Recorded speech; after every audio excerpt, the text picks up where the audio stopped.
Hello people, I am Jaby KOAY, joined by ACHARA KIRK. What's up? We're looking at NAVARASA, the official trailer, and it's produced and presented by Ratnam and Jayendra Panchapakhesan. I am sorry. Trying my best.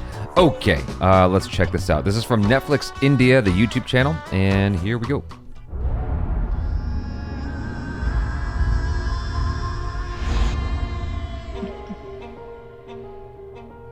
The minute I saw her, Hi, Nitra.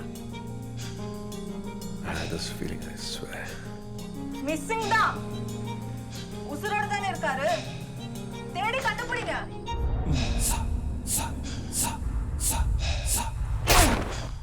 நான் நன்னா இருந்தாலும் பரவாயில்ல. அவன் நன்னா இருக்கப்படாது.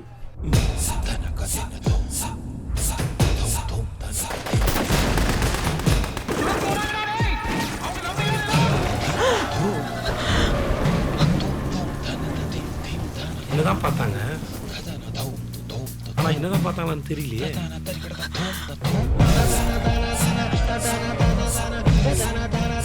This is intense, yo. Yeah. One way or another.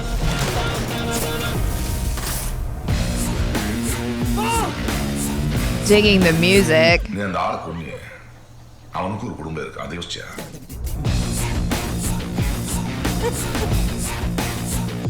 பசங்க எல்லாம் சேர்ந்து அவருக்கு ஒரு பேர் வச்சு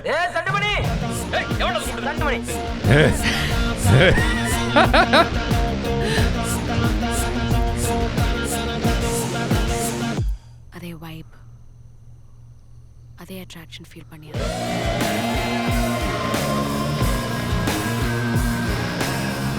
நீங்க யாருன்னு சொன்னீங்க? மறந்துட்டீங்களோ?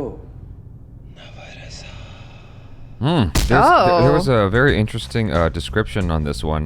I didn't read the whole thing. I got into it and I'm like, oh, I'll just read this on camera. Yeah. NAVARASA is truly a cinematic marvel and a landmark moment of cultural pride for the Tamil entertainment industry as the finest and most acclaimed talent has come together to bring this project to life. The most prolific actors, directors, musicians, writers, producers, and technicians from the industry and beyond have collaborated to make this incomparable dream a reality. While the spectacular creative community of Tamil cinema came together for this one-of-a-kind project, many leading icons of the industry graciously offered their services pro bono. Pro bono? Mm-hmm. That means free. Wow.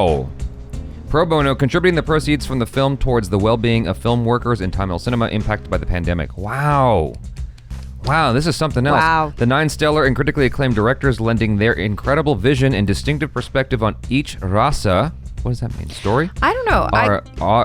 Arvind Swamy, Vijay Nambiar, Gautam Vasudev Menon, Karthik Naren, Karthik Subaraj, Priya Darshan, Rathindran R. Prasad, Sarjan KM, and Vasant S. Say.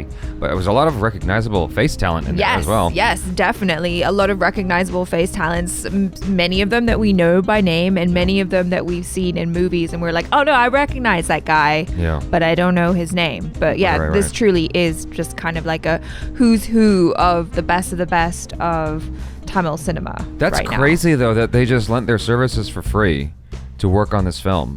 I think that's so awesome. I mean, I suppose if you're as famous and as successful as, say, Suriya or Vijay Sethupathi, right? You're probably okay to do a passion project or a film for free and donate the proceeds of that to the people that allow you to do your craft. We don't pay attention to the people who facilitate that. You know, we're not paying attention to the people who do the lights, who do the cameras, you know, all of that stuff, the catering. They all need jobs, and if the film industry is suffering, then they're the ones that are losing out. Whereas someone who is rich and successful, like the megastars and maybe the directors and producers and stuff, like they can stand to just kind of wait for a bit. Do you know what I mean? What you're saying is absolutely true, or at least it's very likely to be true. It's like oftentimes people, we call it below the line, which is a very strange term, or a strange, it's a term or a phrase. Yeah. We have above the line talent, which is the actors, producers, directors, and then we have below the line, which is like the crew members, the people setting up the lights. All the people that when you go to the movies and you see the names come up and it's literally just like a bunch of names all together. Yeah. Yeah. Yeah, the PAs, the makeup artists, and all that stuff. VFX. Oh, is makeup artist below the line? I don't even know. Yeah, I think But like so. a lot of most of the people working on films are below the line. For people above the line to be offering their talents for free is crazy to me. But I do wonder if it frees you up because you're not worried about the paycheck. You're not doing this for the money. You're just doing this for the passion of it. Yeah. And I think that it brings you to that from a different angle completely. And I don't know what that is because I'm not in that position necessarily where I've been doing movies like Suriya. I've been doing a bunch of movies. Yeah. And then here I am doing this one for free just to help out my industry. I haven't ever been in that position. And so I don't know what that feels like. I only know what it feels like to act for free. Yeah. Having done a lot of pro bono projects before getting paid as a commercial actor full-time, or at least part-time. That's so interesting and so cool of him, so cool of them, I should say, to do, to just offer their time like that to help out their fellow, their colleagues in the industry that are often overlooked. Well, yeah, and I think also, like you said, it's a passion project, and it's also an opportunity to maybe work with directors that you may not have had an opportunity to work with before. So that's always good. And the stories themselves look really interesting. What I was about to say, I know you're like laughing at me because you're very aware that I'm trying very hard not to. I just feel bad for you because you're burdened with all the Plosion words, like a passion project with You just Plosioned a whole bunch. No, I didn't. A passion project with opportunities. I'm like, golly, producer. I just like words that begin with a P. Yeah. Okay. Oh, no, but Lord. I was gonna ask. I was gonna ask because You're the only one that didn't get that. Everyone else got that. Okay, go ahead. Oh, whoopsie. I was gonna ask when you said, what does rasa mean? For me, immediately, rasa in Indonesian means flavor, but I doubt that's what it means. Maybe it just means like you said, a story or an emotion. It's a flavor. Yeah. Flavor. Yeah, it means flavor. Hey! Oh no, it says it's Malay. So that's like Indonesian. It's just similar. I'm sure it's fairly close. Rasa. I'm sure it's close. Rasa meaning in Tamil. Where are you seeing that? Essence, flavor, or sentiment. Yeah. There we go. Yeah, so you're There we right. go. So yeah, like the different flavors, 9 different emotions. I wonder what they are. That trailer was definitely intense. That music, while it was really cool. I liked it a lot. But that speaks to what I've been saying for a long time, ever since I watched the Rajnikant trailer a long time ago.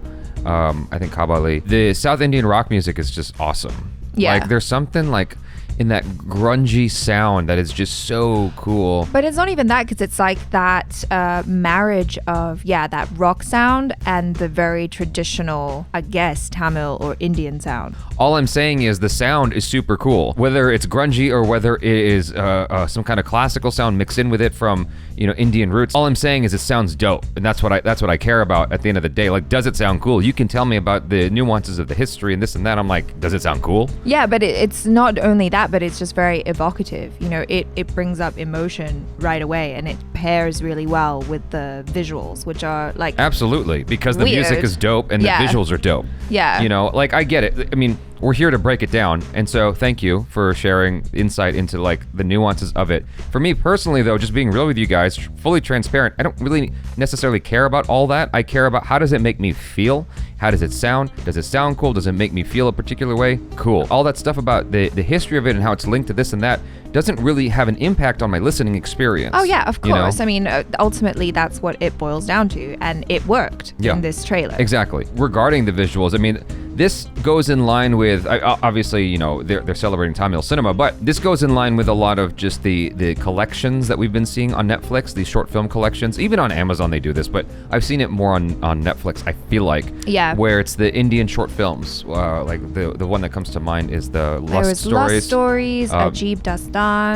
Recently there was the Ray shorts. A lot. I think it's cool that Netflix does this because you get these bite-sized stories. You get a whole journey within a few minutes and then you move on to the next thing. And so for this generation that we're in, the post-TikTok generation, or whatever you want to call it, I was calling it post-Vine, but now no one knows what that is. And so post-TikTok generation that we're in, right? I feel like this is really, really cool because you still get like whole stories, but they're just shorter and they're easier to digest. And so you can come back and continue on to the next one. What it boils down to is this is really cool, and I'm totally stoked to watch this. So you guys, let us know your feelings in the comments below, and tell us how much you love that music. I am Jaby KOAY. This is ACHARA KIRK. Peace out.